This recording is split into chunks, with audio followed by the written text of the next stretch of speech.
حي على الفلاح. If you were to pray for your parents when they're alive, you ask Allah saying, Rabbir hamhuma kama rabbayani saghira. O our Rabb, have mercy on them just like or because they have brought me up when I was little. If they didn't bring me up, if they didn't take care of me, perhaps I wouldn't be here today. So we ask Allah subhanahu wa ta'ala to have mercy on our parents. But Allah subhanahu wa ta'ala starts off by saying, فَلَا تَقُلْ لَهُمَا أُفْ. You shouldn't even make a sound from your mouth that is hurtful against them. That's the meaning of the term uf. Uf is a sound from your mouth that would be hurtful to your parents. Even if you disagree with them, even if they happen to be parents who are calling you towards that which is forbidden, it does not justify you making a sound from your mouth that would be hurtful or abusive against your own parents.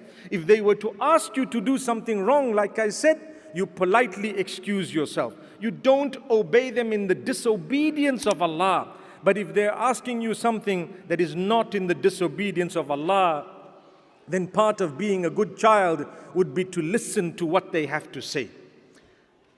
May Allah subhanahu wa ta'ala make it easy. This covers those parents who are good and those who are not perhaps so good in their attitude, in their character, sometimes in their belief and so on. But Allah teaches us, He has indeed decreed that none shall be worshipped besides Him. That's the verse I just read. He has indeed decreed that none shall be worshipped besides Him and that you shall be kind to your parents. That's what Allah says. Now, my brothers and sisters, kindness to parents, what we need to bear in mind when we were born, our mothers have gone through difficulty, hardship. When we were in the wombs of our mothers, they went through great hardship, great difficulty. They became happier as we became heavier. The burden was greater, but they knew we were growing. And as we began to kick, the pain was there, but they were happy while they were in pain because we were growing correctly. The same applies after we were born. They were happy seeing us grow, even though they spent sleepless nights. And even though they gave up their own sleep for us to sleep, they fed us. And they ensured that we were doing okay. Do you think that mother of yours deserves that you forget about her sacrifice from the time prior to your birth? Just because now you're a grown-up and that's it, if she says something wrong, if she's interfering even in your marriage after you have your own children, it does not justify that you be unkind to her, but you politely, with great kindness and respect, can correct her. People mistaken this issue. Many people say, you know what, that's your mother. Jannah lies at her service, or some say at her feet. To be honest, yes. Indeed, if you were to respect her and be kind to her, it will be a door of paradise for you. Like one narration says, at a loss are those, this is a narration of the Prophet ﷺ, known as the narration where he was ascending the mimbar and he said Ameen thrice, and he was asked, why were you saying Ameen? And he says the dua, 3 different supplications were made, and I was saying Ameen at those supplications, and one of them was, at a loss are those, or woe be to those who witness one or both of their parents at old age in their lives and yet do not earn paradise by serving them. Wow. Which means if I want paradise, I need to serve my old elderly parents. Why? It is reported that a man once came to Umar bin Khattab radiallahu anhu with his mother on his back. And he says, "O Amirul Mu'mineen, this is my mother. I help her do everything. I take her across, I sit with her, I carry her, I help her use the bathroom, I feed her, I clothe her, everything I do. Have I fulfilled her rights?" Did you hear that? You and I would say, I think you're doing a lot. MashaAllah, MashaAllah, may Allah bless you, may Allah strengthen you, right? Amirul Mu'mineen says, what's the big deal? Meaning in his own words, he says, you know what? she did the same for you. She clothed you, she fed you, she took you to the bathroom, she cleansed you, she did everything else, she carried you around everywhere, just like you're carrying her. But there's one massive difference. What is it? When she did it for you, she kept praying that you have a long and healthy life. And when you're doing it for her, you're hoping that perhaps this might end one day soon. Allahu Akbar. Allahu Akbar. Did you see the difference? You're doing the same thing. But subhanAllah, you are thinking in your mind, when is this going to end? And when she did the same thing, she was making the opposite dua, saying, oh Allah, grant my child goodness, let him grow, let her grow, etc., etc. So it goes to show Allah allows the circle to close because He wants to test you. Will you be as good to those who were good to you in the past, the day they need it? Subhanallah.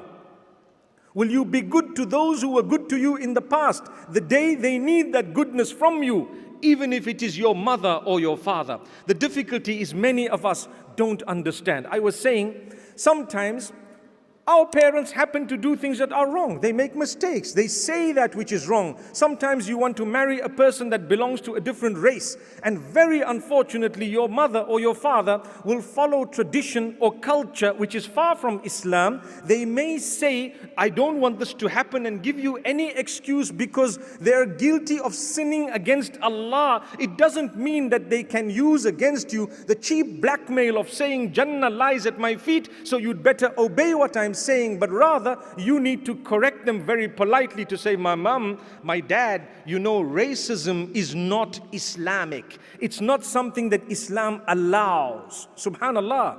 So it doesn't mean they should use the statement that Allah has made in the Quran to blackmail you and I to believe something un-Islamic or to do something that is not from Islam, but rather we will correct them very politely and remind them. And this is why those of us who are parents here and those who may hear this later on, please understand your duty and your responsibility unto Allah. Never use these statements to force your children to do things that are ridiculous, that are unacceptable, that are fulfilling your own whims and fancies, because trust me, you need Jannah as a parent as much as your children would need Jannah. Just like your children serving you would be their entry into paradise, you being kind to them and having mercy on them and obeying the instruction of Allah will also bring about that paradise for you. May Allah subhanahu wa ta'ala guide us. So it's important to strike a balance. Yes, we as children are taught to look after our folks, to actually be kind to them, to pray for them. How many of us pray for our parents as we're young?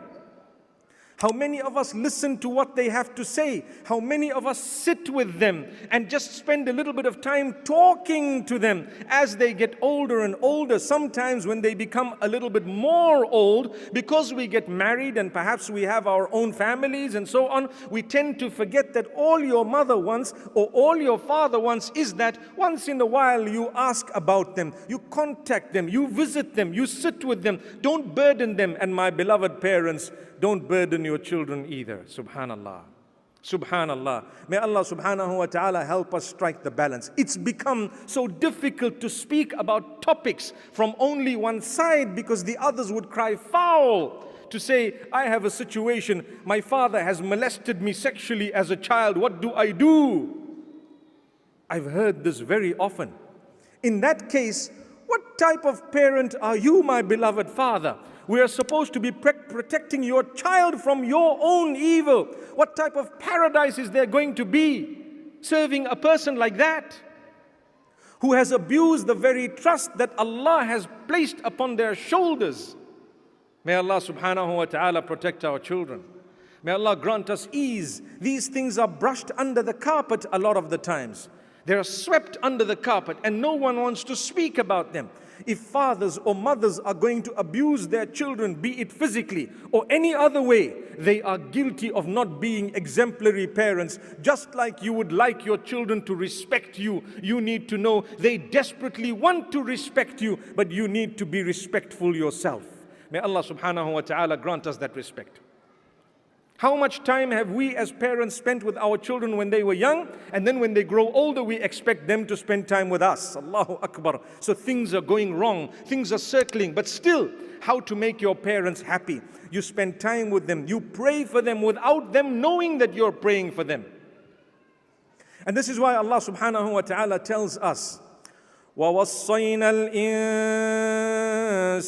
بِوَالِدَيْهِ إِحْسَانًا وَوَصَّيْنَا الْإِنسَانَ بِوَالِدَيْهِ حُسْنًا. Look at the two words. Allah says, we have written for you, we have advised you, we have left for you a piece of advice, an injunction, an obligation that you do what is known as ihsan to your parents as man. What is ihsan? Kindness, goodness, be humble, speak to them with a low volume. Don't raise your voice in front of your mother, no matter how bad she may be. It does not justify for you and I to raise our voices. May Allah forgive me where I have faltered as a son, and may Allah forgive all of us where we have faltered as children. But drop your tone, your volume, be humble in such a way that when you speak to your parents, even in disagreement, it does not look like a battle and a war, because then you would be earning the wrath of Allah, even if you are right, simply because of the way you were portraying that correct statement of yours. You can say it in a polite way. You didn't need to scream. You didn't need to yell. That is all part of the correction that you and I need. Similarly, when you address them, use respectful words, no matter how disrespectful they may have been.